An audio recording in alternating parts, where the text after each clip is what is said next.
Hello students, this is Rahul Kumar. Welcome to online classes. आज की class में हम नया चैप्टर स्टार्ट कर रहे हैं, लाभ और हानि, प्रॉफिट एंड लॉस। देखिए, कुछ बातें होती है जो इसमें आपको पता होनी चाहिए। कि पहला होता है एक कॉस्ट प्राइस, जिसको हम बोलते हैं क्रम मूल्य। क्रम मूल्य का मतलब होता है कि आप कोई वस्तु कितने में खरीदते हो, ठीक है, खरीदने का मूल्य। एक होता है विक्रम मूल्य, जिसको हम बोलते हैं सेलिंग प्राइस। ये होता है कि आप कोई वस्तु कितने में बेच रहे हो, यानी बेचने का मूल्य, ठीक है। और ऐसे ही जो लाभ और हानि होते हैं, ये क्रम मूल्य और विक्रम मूल्य पे ही डिपेंड करते हैं। अब कैसे डिपेंड करते हैं सब लोग जानते हैं, लेकिन भाई जिनको नहीं पता है मैं उनको बता देता हूँ। कि मान लीजिए कि आपने कोई वस्तु 150 रुपये में खरीदी और उसको 200 रुपये में बेच दिया। तो भाई आपने 150 रुपये में खरीदी थी और 200 में बेच रहे हो, यानी 50 रुपये का आपको क्या हो रहा है, फ़ायदा हो रहा है। तो वो फ़ायदा जो हो रहा है 50 रुपये का, उसको ही अपन क्या बोलते हैं, लाभ। ठीक है, समझ गए बात। ऐसे ही मान लीजिए आपने कोई वस्तु खरीदी 620 रुपये में और उसको 500 रुपये में बेच दिया। तो यार आपको घाटा लग गया 120 रुपये का, और जो आपको वो घाटा लगा है उसी को अपन क्या बोलते हैं, हानि। ठीक है। अब लाभ और हानि आपको पता चल गई, तो यहाँ से अपने पास कंक्लूजन निकल गए दो। कि जो लाभ होता है वो क्या होता है, विक्रम मूल्य माइनस क्रम मूल्य होता है। क्यों? क्योंकि लाभ में विक्रम मूल्य का मान ज़्यादा होता है क्रम मूल्य से। देख लो, 200 रुपये ज़्यादा है 150 रुपये से। समझ गए? यानी कि अपन अगर इंग्लिश में लिखे तो प्रॉफिट लिख सकते हैं S P minus C P. S P मतलब selling price, minus C P मतलब कॉस्ट प्राइस। ठीक है। अब देखिए, ऐसे ही अपन ने लिखा हानि। तो हानि में क्या होता है भाई, विक्रम मूल्य कम होता है क्रम मूल्य से, तो क्रम मूल्य माइनस विक्रम मूल्य होगा। कि भाई आप नेगेटिव वैल्यू थोड़ी दे सकते हो, इसीलिए अपन ये फॉर्मूले लिखते हैं इसे। ठीक है। तो हो गया हानि बराबर क्रम मूल्य माइनस विक्रम मूल्य, C P minus S P. अब देखिए कि आपने लाभ निकाल लिया, तो लाभ प्रतिशत भी आपको पता होना चाहिए। तो लाभ प्रतिशत क्या होता है, लाभ बटा क्रम मूल्य गुणा 100। ठीक है। यानी लाभ दिया जाता है क्रम मूल्य पर। समझ गए बात, कि लाभ किस पे दिया जा रहा है, क्रम मूल्य पे। ऐसे ही हानि प्रतिशत होता है हानि बटा क्रम मूल्य गुणा 100। तो यहाँ से अपने को एक बात और पता चल गई कि हानि भी क्रम मूल्य पे ही दी जाती है। तो ये बहुत इंपॉर्टेंट पॉइंट है भाई, कि आपको मैं क्वेश्चंस करवाऊंगा जिसमें आप है ना घूम जाओगे। कि जब मैं बोलूँगा ना क्वेश्चन में कि आपको लाभ प्रतिशत या हानि प्रतिशत विक्रम मूल्य पर हो रही है, कि आपको ये अंडरस्टूड होना चाहिए कि हमारे हिसाब से लाभ और हानि सिर्फ क्रम मूल्य पर ही होती है। लेकिन अगर क्वेश्चन में स्पेसिफाई कर दिया हो ना कहीं पे कि विक्रम मूल्य पर लाभ और हानि हो रही है, तो क्वेश्चन का पैटर्न बदल जाएगा भाई। आप वहीं पे क्वेश्चन को देखना कि क्या लेवल हो जाएगा क्वेश्चन का। चलिए, तो हम बिल्कुल बेसिक क्वेश्चन से स्टार्ट कर लेते हैं। कि पहला अपने पास क्वेश्चन है, एक वस्तु को 560 रुपये में बेचने पर 16 से 2/3% का लाभ होता है। वस्तु की मूल कीमत ज्ञात कीजिए। देखिए कि आप वस्तु को बेच रहे हो 560 रुपये में और आपको लाभ हो रहा है 16 से 2/3% का। तो मैंने आपको पहले ही बता रखा है कि भाई जहाँ भी क्वेश्चन में परसेंटेज दिखे ना, सिर्फ उसी को उठा लो और कुछ मत देखो।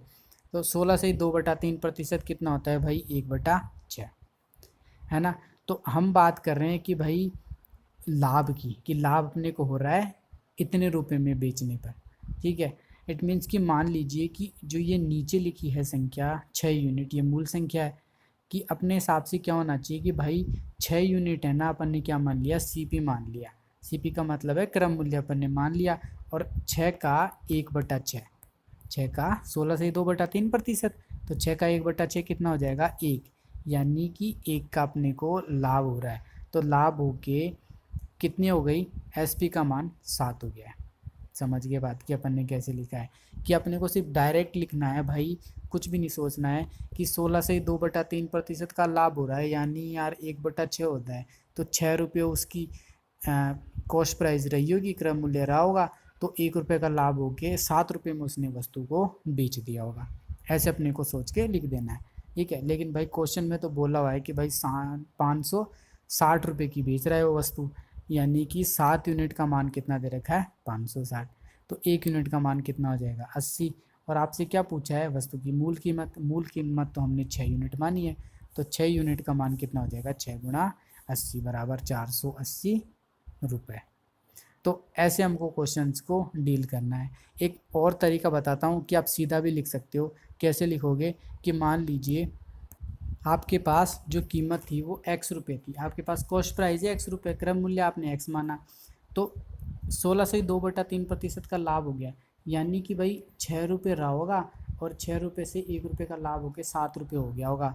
तो इसका मान किसके बराबर है? आपके विक्रम मूल्य के बराबर, 560 के। यह आप कर सकते थे, ठीक है। तो 7 8 56 80 आ गया, और 80 को आप 6 से गुणा करोगे तो 480 रुपये एक्स का मान आ गया, जो कि आपकी कॉस्ट प्राइस है, क्रम मूल्य, ठीक है। लेकिन ये छोटा क्वेश्चन है ना, तो ये दिखने में बहुत अच्छा लग रहा है भाई। जब आपका लेवल बढ़ेगा ना तो आप फेल हो जाओगे, ये एक्स एक्स मानने की ज़रूरत ना पड़ेगी आपको।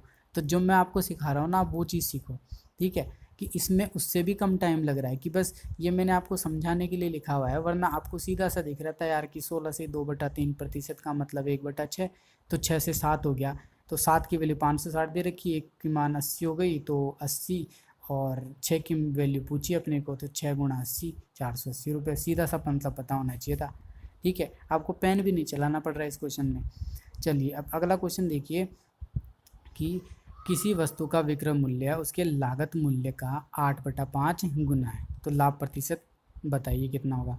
अब मानिए इस क्वेश्चन में आप एक्स मानोगे, फिर आप लिखोगे, पता ही नहीं चलेगा। आधे लोग तो लिखने में गलत कर देंगे, इक्वेशन लिखने में, है ना।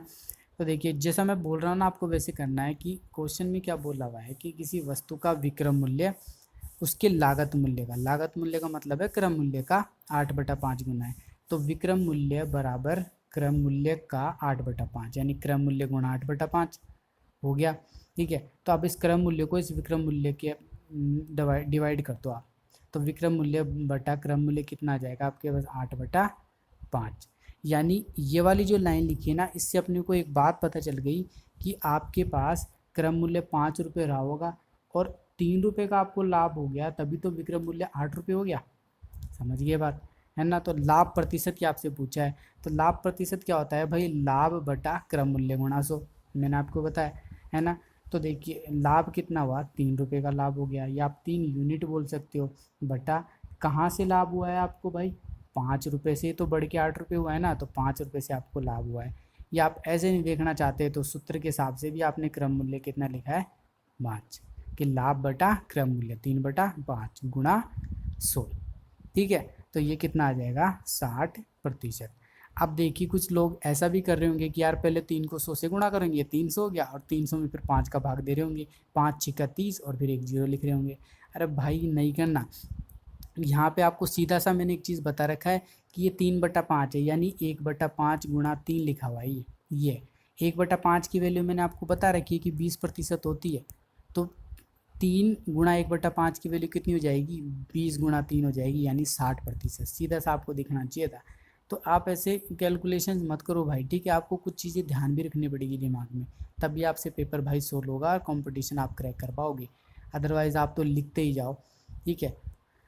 चलिए अब अगला क्वेश्चन देखिए क्या है अपना, कि किसी वस्तु के क्रम मूल्य व विक्रम मूल्य का अनुपात 20:21 है, तो लाभ प्रतिशत या हानि प्रतिशत ज्ञात कीजिए।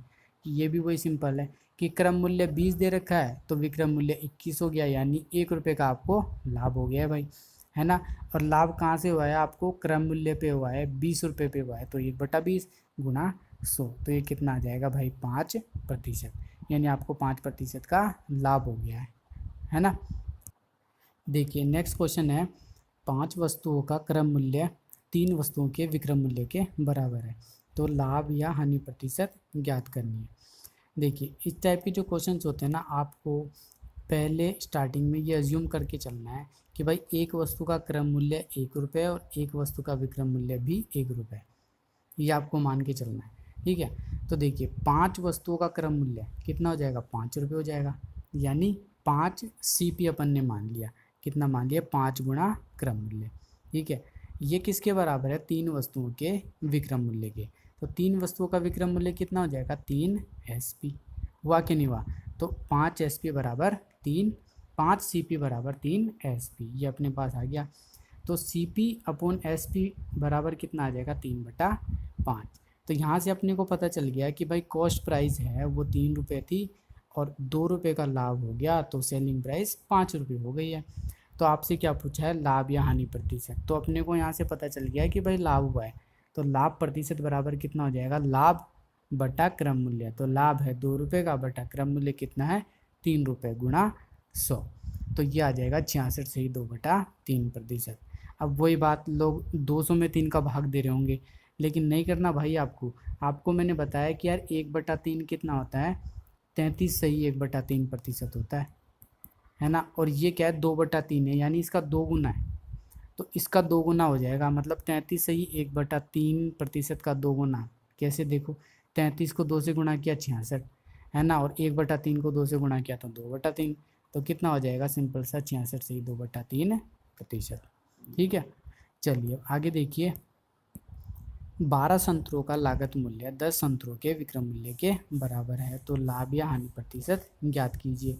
तो वही बात, एक वस्तु का सीपी, एक सीपी हो गया, तो 12 वस्तु का कितना हो जाएगा, 12 सीपी। ये किसके बराबर है, 10 एसपी के बराबर है। तो यहाँ से सीपी अपॉन एसपी का रेशियो आ गया 10/12। अब ये संख्या कट रही है तो आप छोटी कर लीजिए काट के, अगर आप नहीं भी करोगे तो भी आंसर तो वही आना है। तो कैलकुलेशन बड़े नहीं, इसलिए हम इसको काट लेते हैं। 2 से काटा 5 बार और 2 से काटा 12 को 6 बार, यानी 5/6 हो गया। कि हमारे पास अब कॉस्ट प्राइस 5 रुपये थी, 1 रुपये का लाभ हो गया, सेलिंग प्राइस 6 रुपये हो गया है। तो लाभ प्रतिशत निकलेगा भाई, तो लाभ प्रतिशत कितना हो जाएगा, लाभ बटा क्रम मूल्य। तो लाभ कितना हो गया 1 रुपये का, बटा क्रम मूल्य कितना है 5 रुपये, गुणा 100। तो ये कितना हो जाएगा 20%। ठीक है, तो कैसे करना है हमको क्वेश्चन को।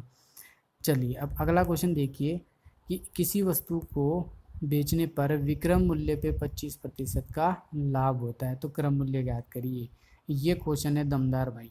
ये क्वेश्चन ऐसा है कि आप अगर एग्ज़ाम में आएगा ना तो 101% आप गलत करके आओगे क्वेश्चन।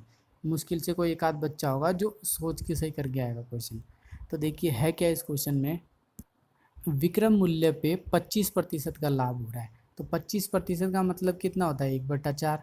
लेकिन जो ये 1/4 है ये विक्रय मूल्य पे है भाई, ना कि क्रय मूल्य पे। अगर लाभ और हानि होती है तो मैंने आपको स्टार्टिंग में ही बताया था कि क्रय मूल्य पर होती है। अगर क्वेश्चन में नहीं दिया हुआ होगा या फिर इस चैप्टर के जितने भी क्वेश्चंस होंगे वो सारों में हमको अंडरस्टूड होता है कि भाई हम जानते हैं कि क्रम मूल्य पर ही लाभ और हानि हो रही है। ठीक है, तभी तो लाभ प्रतिशत और हानि प्रतिशत में नीचे क्रम मूल्य आता है। ठीक है, लेकिन यहाँ पे क्वेश्चन में स्पेसिफाई करके आपको बोल दिया है कि भाई लाभ जो हो रहा है ना वो विक्रय मूल्य पर ही हो रहा है। इसका मतलब है कि आपके पास ये जो 4 लिखा है ना, इसी के अंदर 1 रुपये का लाभ छुप रहा है। समझ रहे हो बात कि मैं क्या कहना चाह रहा हूँ, बात पे गौर करो कि 25% का लाभ, यानी 25% का मतलब है 1/4, और लाभ किस पे हो रहा है, विक्रय मूल्य पर हो रहा है। यानी कि जो ये 4 यूनिट है नीचे, ठीक है, ये कॉस्ट प्राइस नहीं है, ये क्या है, सेलिंग प्राइस है। क्यों, क्योंकि विक्रय मूल्य पर लाभ हो रहा है। समझ गए बात। तो हमारे पास विक्रय मूल्य कितना है 4 रुपये। अगर नहीं दिया हुआ था, सीधे लाभ और हानि प्रतिशत की बात कर रहा हो तो नीचे जो ये वैल्यू लिखी है कॉस्ट प्राइस भी आती है, क्योंकि लाभ और हानि कॉस्ट प्राइस पे ही होता है, क्रम मूल्य पर ही होता है। लेकिन स्पेसिफाई कर दिया इसने, तो यहाँ पे विक्रय मूल्य 4 रुपये हो गया। और भाई 1 रुपये का लाभ चाहिए था अपने को, इसका मतलब क्रम मूल्य को 3 रुपये होना पड़ेगा, तभी तो 3 रुपये से 1 रुपये का लाभ होके 4 रुपये विक्रय मूल्य होगा। बात समझे कि नहीं समझे, कि इन 4 रुपये में ही, इन 4 यूनिट में ही 1 यूनिट का जो लाभ है वो छुपा हुआ है। इट मीन्स कि क्रम मूल्य कितना हो रहा होगा 3 यूनिट। अब ये बोल रहा है कि क्रम मूल्य आप बताइए, क्रम मूल्य पूछ रहा है आपसे। ठीक है, तो क्रम मूल्य के लिए आप निकाल लिए कि भाई 3 यूनिट आ गया। अब यहाँ से जैसे अगर ऐसा बोल रहा होता है कि भाई क्रम मूल्य और विक्रय मूल्य का रेशियो बताओ, तो कितना आ जाता 3:4। अब यहाँ पे जो ये क्रम मूल्य पूछ रहा है ना, ये क्रम मूल्य नहीं होगा, यहाँ पे ये पूछ रहा है कि क्रम मूल्य पे कितना प्रतिशत लाभ हो रहा है। ठीक है भाई, तो देखिए 3 यूनिट क्रम मूल्य हो गई, 4 यूनिट विक्रय मूल्य हो गई, यानी कि 1 रुपये का लाभ हो गया आपको। हुआ कि नहीं हुआ 1 रुपये का लाभ, बटा क्रम मूल्य आएगा नीचे, तो क्रम मूल्य कितना है 3 गुणा 100, यानी ये कितना आ जाएगा 33 से 1/3%। आई कि नहीं आई बात समझ में, कि आपको कुछ नहीं देखना, बस अगर ऐसा क्वेश्चन में दिया हुआ है तो आपको ये अंडरस्टूड होना चाहिए कि विक्रय मूल्य में ही आपका लाभ छुपा होगा, तो क्रम मूल्य भाई कम होगा ना उससे। ठीक है, तो आपको उसके उल्टा पूछा था, देख लो क्रम मूल्य पे लाभ पूछ रहा था। चलिए अब अगला क्वेश्चन देखिए, एक घर व एक दुकान प्रत्येक को 1 लाख रुपए में बेचा गया। मकान पर 20% की हानि तथा घर पर 20% का लाभ हुआ। तो पूरे सौदे पर क्या परिणाम रहा, मतलब कि क्या लाभ या क्या हानि प्रतिशत रही, ये आपसे पूछ रहा है। तो देखिए, कभी भी इस टाइप का क्वेश्चन आएगा ना, तो अगर क्वेश्चन में से दे रखा हो कि भाई एक वस्तु पे x% का लाभ हो रहा और दूसरी वस्तु पर x% की हानि, तो कुल लाभ या हानि प्रतिशत कैसे निकाला जाता है, उसका सीधा सा फॉर्मूला होता है +x - x +-x² 100। तो देखिए, एक x से ये x काट दिया आपने, यानी कि +-x² 100। यह आपका क्या हो जाएगा, कुल लाभ या हानि प्रतिशत हो जाएगा पूरे सौदे में। तो देखिए, अगर आपके जो लाभ और हानि प्रतिशत दिया हुआ है क्वेश्चन में वस्तुओं पर वो अलग अलग है, यानी कि ऐसे बोल रहा है कि भाई x% का तो लाभ हो रहा है और y% की हानि हो रही है, तो आपको यही सूत्र लगाना है, लेकिन एक x की जगह y आ जाएगा भाई, सिंपल सी बात है। +x और हानि हो रही है y% की, यानी -y ±xy/100। तो आप ये फॉर्मूला लगाओगे। कि कहने का मतलब ये है कि दोनों फॉर्मूले सेम ही है, लेकिन अगर आपको परसेंटेज की वैल्यू अलग अलग दे रखी है तो ये दोनों बदल जाते हैं। समझ गए बात, ठीक है। तो अब देखिए कि अगर ये कुल की बात कर रहा है ना, तो जो ये पैसे दे रखा है ना स्टार्टिंग में 1 लाख रुपए, इसकी कोई अहमियत नहीं रह जाएगी, इससे कोई मतलब नहीं होगा अपने को। क्यों? क्योंकि भाई आपको 2% तो दे रखी है, आपको ओवरऑल परसेंटेज निकालनी है। तो क्या मतलब है पैसों से, आप पैसों कैलकुलेट करोगे, पैसों पे निकालोगे, वापस यही आना है। ठीक है भाई। तो देखिए, क्वेश्चन के हिसाब से 20% की हानि और 20% का लाभ। तो आप कैसे लिखोगे, पहले 20% का लाभ हो रहा है तो +20, बाद में हानि हो रही है तो -20 लिखा आपने, ठीक है। और उसके बाद में आप कैसे लिख दोगे ये, कि देखिए 20 गुणा -20/100, इस फॉर्मूले के हिसाब से अपन ने रख दिया वैल्यू। तो देखो 20 से तो 20 कट गया, और ये कितना हो जाएगा -400/100। तो 2 0 से 2 0 आपने काट दी, तो कितना आ जाएगा -4%। इस माइनस का मतलब है कि आपको हानि हो रही है, अगर ये चीज़ प्लस में आ जाती ना तो आपको लाभ होता। बात समझे कि नहीं समझे, ठीक है। अब ये वाला जो अपन ने फॉर्मूला लिखा है, इस पर भी अपन एक क्वेश्चन देख लेते हैं। देखिए भाई, कि मान लीजिए कि एक व्यक्ति 99 रुपये प्रति वस्तु की दर से 2 वस्तुएं बेचता है। एक वस्तु पर 10% का लाभ तथा दूसरी पर 10% की हानि, तो पूरे सौदे पर लाभ या हानि। तो ये उसी टाइप का है। तो 10 - 10 -10 गुणा 10/100, यानी -1%। इट मीन्स कि 1 रुपये की यहाँ पे क्या हो रही है, हानि। ठीक है भाई, ऐसे आपको ये क्वेश्चन करना है। और एक और तरीका होता है जो अपन करते आ रहे हैं, वही सिंपल सी अप्रोच की। देखिए कि ये बोल रहा है कि भाई पहली वस्तु पर 10% का लाभ हो रहा है, तो आप क्या लिखोगे भाई, 10% का मतलब होता है 1/10, यानी लाभ हो रहा है तो 10 से 11 हो गई। दूसरी वस्तु पर 10% की हानि, यानी 10 रुपये था और 1 रुपये की हानि होके 9 रुपये हो गई। यही लिखोगे। इन दोनों का मल्टीप्लाई करोगे 100 आ गया, और इन दोनों का मल्टीप्लाई करोगे कितना आ जाएगा 99, 11×99। तो देखो यहाँ 1 रुपये की क्या हो रही है, हानि हो रही है। तो 1 रुपये की हानि बटा कहाँ से हो रही है, 100 रुपये से तो हानि हो रही है, गुणा 100। तो ये 100 से 100 कट जाएगा और 1% आपकी क्या आ जाएगी, हानि आ जाएगी। तो आप ऐसे भी इस क्वेश्चन को कर सकते हो, बस आप पे डिपेंड करता है कि आप कैसे करना चाहते हो। ठीक है, चलिए अब नेक्स्ट क्वेश्चन है, 360 रुपये में एक वस्तु को बेचने पर एक आदमी को 10% की हानि होती है। 20% का लाभ कमाने के लिए वस्तु को किस कीमत पर बेचना होगा। तो देखिए, 360 रुपये में वस्तु को बेचने पर 10% की हानि हो रही है। तो पहले जो परसेंटेज दी हुई है आप उसको उठाओ, 10% की हानि हो रही है, यानी 1/10। इट मीन्स कि 10 रुपये उसका क्रम मूल्य रहा होगा और 1 रुपये की हानि होकर उसका विक्रय मूल्य कितना हो गया होगा, 9 रुपये। ये हमने लिख दिया बिल्कुल, ठीक है। लेकिन देखिए, क्वेश्चन में बोला हुआ है कि भाई 360 रुपये में बेच रहा है वो तो वस्तु को, यानी कि 9 यूनिट का मान दे रखा है 360, ठीक है। तो 1 यूनिट का मान हो जाएगा 40, सॉरी 4 हो जाएगा, 40 हो जाएगा, ठीक है ना। कितना हो जाएगा, 40 यूनिट।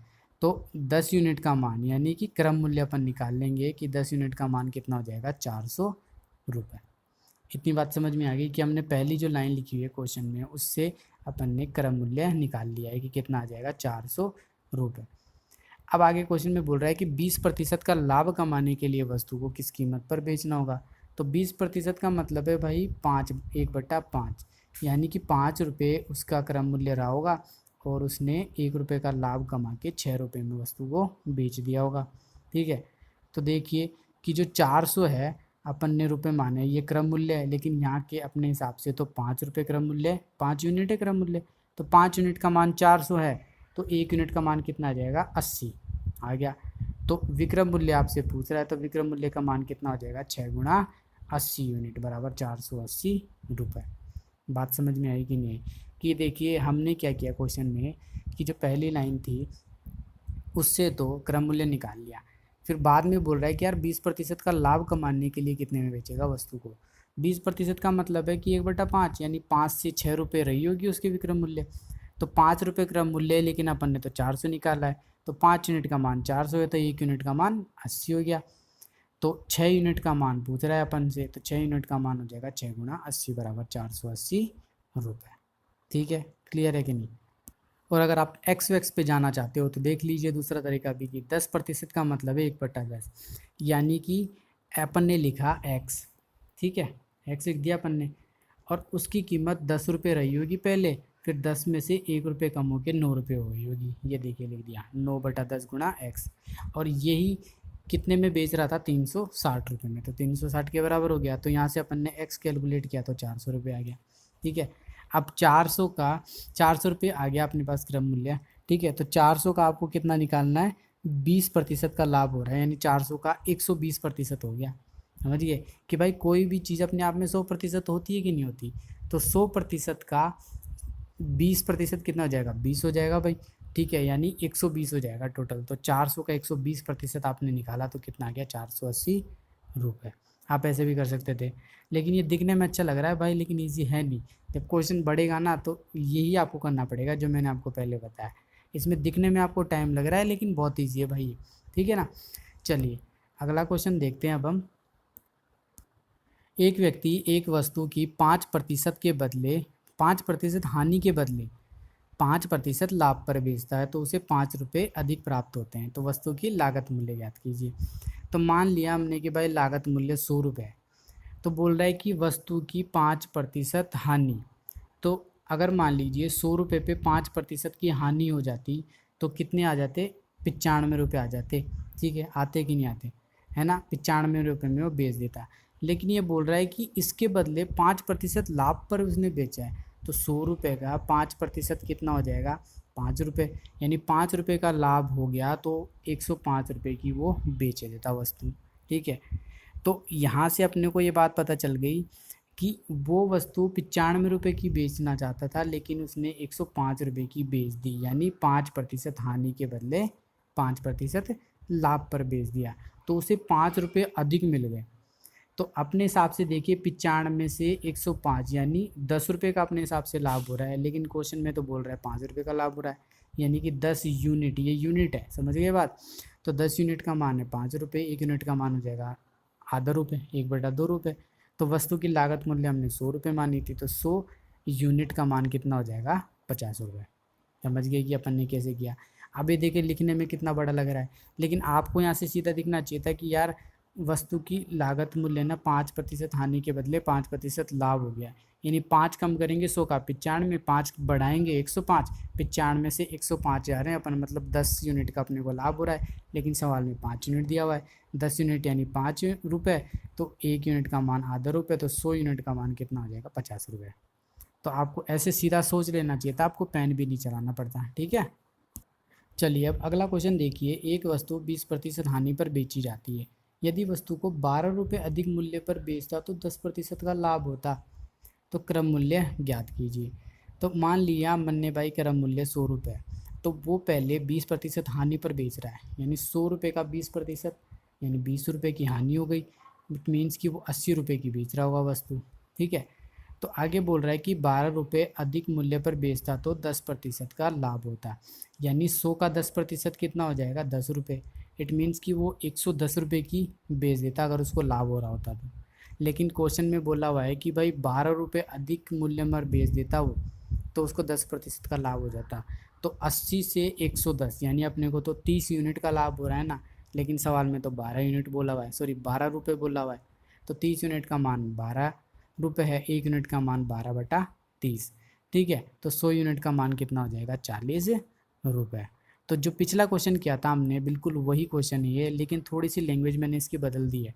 समझ गए बात, कि 20% हानि पर बेच दिया तो 80 रुपये में बेच रहा होता, लेकिन क्या होता कि अगर वो 10% लाभ पर बेचता तो उसको 12 रुपये अधिक मूल्य पर बेच रहा होता। वो ये कहना चाह रहा है, समझ गए, कि वो 12 रुपये अधिक मूल्य पर बेच देता इससे, तो उसको 10% का लाभ हो जाता। यानी अपने हिसाब से तो 110 हो जाता ना, ये तो 80 से 110 यानी अपने पास तो 30 यूनिट हो जाता, और ये कितना है, 12 रुपये के बराबर है। तो बिल्कुल इजी इजी क्वेश्चंस, छोटे छोटे क्वेश्चंस ले रहे हैं अपन, जिसमें आपको बहुत टाइम लगने वाला था अगर आप खुद से अटेम्प्ट करते। तो मैंने बेस्ट अप्रोच लगा कि आपको बेस्ट सॉल्यूशन इनके बताएं। तो ये थी आज की हमारी क्लास, मिलते हैं हम नेक्स्ट क्लास में। बाकी किन्हीं को भी जो डाउट है वीडियो के रिगार्डिंग वो आप कमेंट बॉक्स में जाके कमेंट कर सकते हैं। तो okay, bye bye, thank you, keep watching.